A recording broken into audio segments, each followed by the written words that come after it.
Hey, what's up guys? Sean here again with Apollo. Now if you own the Apollo Pro or the Ghost, some of you may have noticed a little bit of play in the stem. Rest assured it's nothing dangerous to be worried about, although we can definitely understand the desire to eliminate that. So today I'll be showing you how to install this little metal spacer in the stem, which will eliminate that play. Now to do this repair, you're going to need a couple of tools, one large Allen key, and a socket wrench to hold the bolt in place. Let's get started.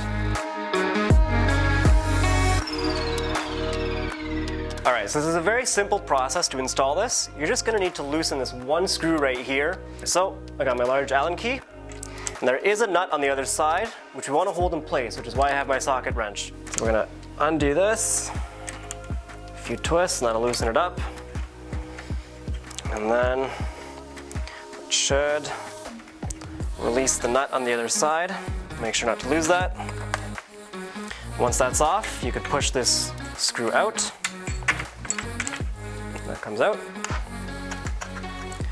Lift up the stem, metal spacer, right on top of that little divot there. And take your screw, goes back in that same hole, making sure it's all lined up. And you put the stem back in place, you got your bolt on the other side.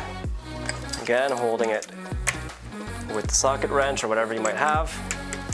Give that a few twists with the Allen wrench. 1, 2 more turns so it's nice and tight. You don't want to be too tight though, because then you won't be able to lift up your stem. But you want it to be secure. And you're good to go. You should notice your stem is a lot more stable, but if you have any more questions, feel free to reach out to our support team at apolloscooters.co.